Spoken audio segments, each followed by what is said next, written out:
Exeter City on the road to the FA Cup third round. In their way, Hartlepool United. Here's all you need to know about Sunday's tie. I mean, it's the magic of the FA Cup. It's a great competition. A cup run would be fantastic for the club and for the fans.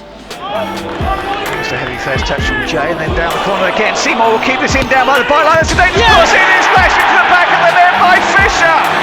And Exeter City edge towards the second round of the FA Cup.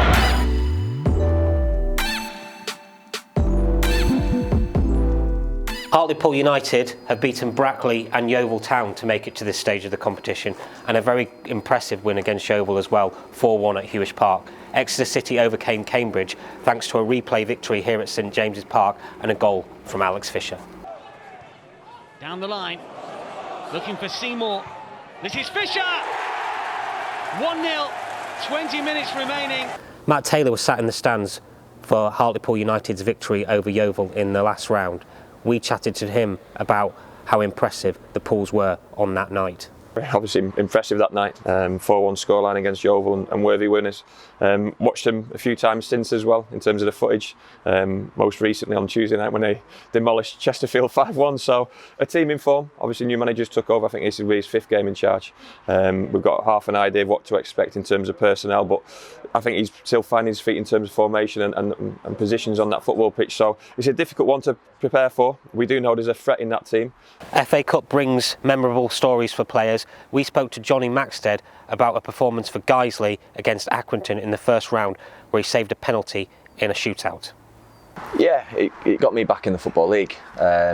We played them at home, 0-0 it was, and then we played them away Tuesday night. We had a lad sent off.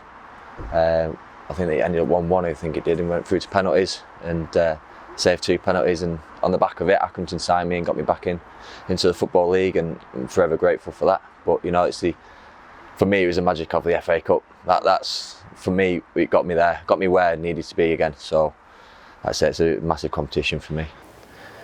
It's not often we have prizes to give away on Park Life, but this has just come out, Football Manager 2020, and we've got a copy to give away to one of our viewers. All you have to do is tell us which 2 players, Exeter City players of course, have scored FA Cup goals from this corner. And you can win this. Please remember, the game is on Sunday at 2 p.m. You can also get tickets on the gate. Okay, so you joined us here in the Trust Suite at Exeter City. We're joined by General Park Manager Adrian Lazarus. Just tell us a bit about your role, Adrian, at the club.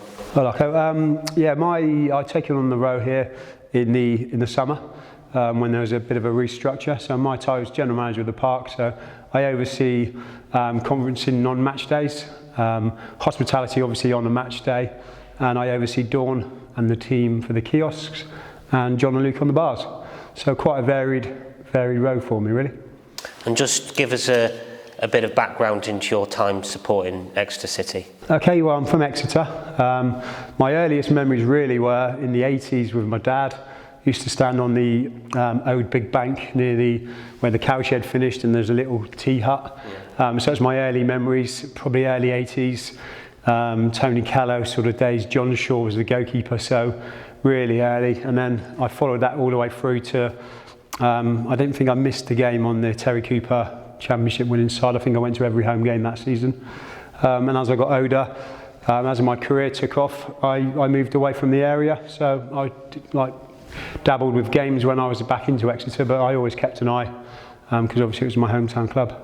Must have been great following that title winning season. Yeah, it was good memories, great side, and obviously a lot of those players went on and had great careers. So it was a great time for the city, great time for the club, and some really fond memories, some great cup runs. I can always remember some great nights under the floodlights, like the Norwich game and things like that. So, and obviously I was sharing it with my dad as well, so it was a good experience. You were also here around the Manchester United Cup ties as well. Yeah. Go back, I think now 15 years ago. Yeah, another great times as well. I'm a Man United fan as well, so at that sort of time, I was actually getting to games at Old Trafford. So you know, I was at a game a few weeks before the Exeter game, and I can't remember who it was, and then I would never in my wildest, you know, I never expected us to be at Old Trafford with Exeter City. So it was a great time away. I took quite a few family members, because at the time I could get tickets in the Old Trafford anyway. So I think 7 or 8 of us went up, sat in the Man United end, and all I can do is I kept looking at the scoreboard at 0-0 at 10 minutes, 20 minutes, and I kept looking, and it was, you know, unreal. And I think that was, you know, that cup run was a catalyst of, you know, the start of where the club is, you know, where the club is now really, and that positive fuss sort of steps as it was coming out of the doldrums really. So yeah, great times, yeah, good times.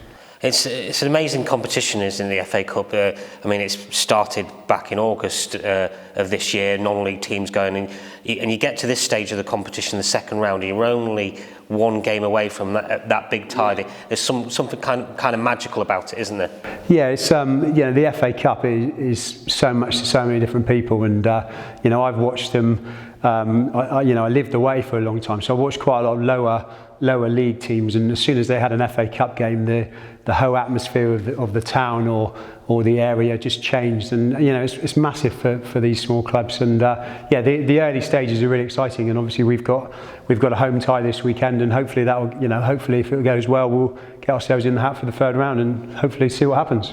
Most people look at it and see Hartlepool of the National League against Exeter, you know, doing well in League Two, at Exeter at home as well, and go, that's a banker for Exeter. They're sure to win that one, but it doesn't work like that, does it? No, it's a tough game. I think, you know, the gap is not huge, because Hartlepool were a league side for many years, and I think they kept some of their team, and they're a good side. You know, I don't think even if you were playing a team from 2-3 divisions down, it's an FA Cup game. You know, Exeter, we've come unstuck over the years. A lot of big teams do come unstuck, so I think that adds to the beauty of the cup, really. But you know, fingers crossed that we'll have a good day on Sunday, and hopefully get a good draw for the next round. How much of the game do you get to see on a match day? You're probably far too busy, aren't you? Yeah, I normally try to, maybe the last 20 minutes, you know, by then, I like to make sure all the areas here are done, all the team are done, and all happy. And I normally watch the last, maybe, like I say, last 20 minutes in the boardroom, if I can. So sometimes that's exciting, because, you know, we're chasing the game or getting late goals. So yeah, it's, you know, obviously the job comes first, so I need to make sure that's sorted. But yeah, I do get to see a little bit near the end. Just finally, all our guests on Park Life, we asked them to come up with a score prediction for the upcoming game. What's your prediction for Sunday? I think, as we just mentioned, I don't think it's going to be a walk in the park, as it were. I think it'll be quite a tight game. I like to think we'd win 2-1. Excellent. Thank you. That's all from Park Life.